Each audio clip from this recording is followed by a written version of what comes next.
नमस्कार मित्रांनो, मी श्रीकृष्ण उबाळे आणि पाटी दिसते ना तुम्हाला, कैरी आहे समजा. तर हे सगळे पाड आहेत. काय वास आहे. गावरानची जी मजा आहे ना ती कशातच नाही. हे सगळे पाड. आमचा आंबा खूप भुललेला आहे. भुलणे म्हणजे खूप पाड लागणे. गावरान आंबा आहे. मी 5वीला असताना या ठिकाणी लिहिली. तर हा गावरान आंबा अत्यंत गोड. आता आम्ही वर जाऊन थोडंसं हलवलं त्याला, तर एवढे पाठीभर पाडं सापडले. बघा एवढे पाड असं बघा. पाड आहे बघा, इतका गोड आणि मधुर आहे की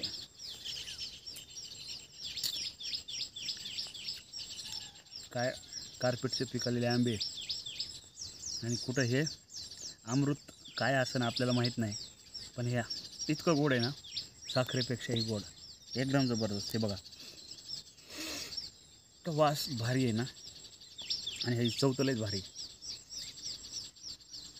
बघा, आम्ही बालपणी, माझा चुलत भाऊ एक टिंकू म्हणून, संदीप उबाळे, मी आणि संदीप हे दिसते टोपल्या, हे 30-40 आंबे असतील. पाड म्हणतात.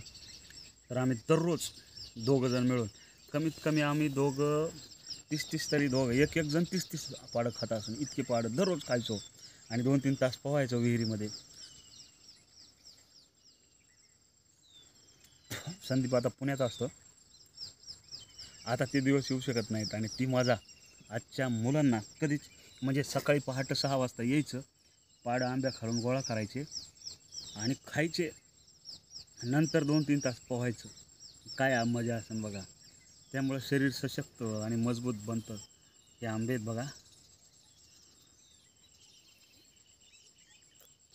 पाडाचा आंबा जो असतो, हे सगळे पाड आहेत हां. पाडाचा आंबा खाण्याची सिस्टीम. आपण आंबा कुठून खातो? ह्या बाजूने देठाकडून.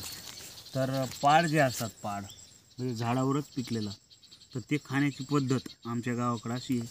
तर असं खातात पाठीमागून, इकडून देत नसतं, तिकडून असा तोडला जातो आणि आंबा खाल्ला जातो. याला पाड म्हणतात. आणि पाडामध्येही याचं नाव आहे अस्सल पाड. अस्सल पाड म्हणजे कसा, तर एकदम पिकलेला भारी पाड, सगळ्यात मधुर पाड असं आहे. खरंच कोण असे पाड खातं मला नक्की कळवा, आणि तुमच्या आंब्याचं नाव कळवा. ह्याचं जे नाव आहे ना, ह्याचं नाव लांबुळक्या आहे बघा. लांबुळक्या, जे लांबुळ्या आहे, असा लांबुळा आहे हा. म्हणून लांबुळक्या आंबा आहे.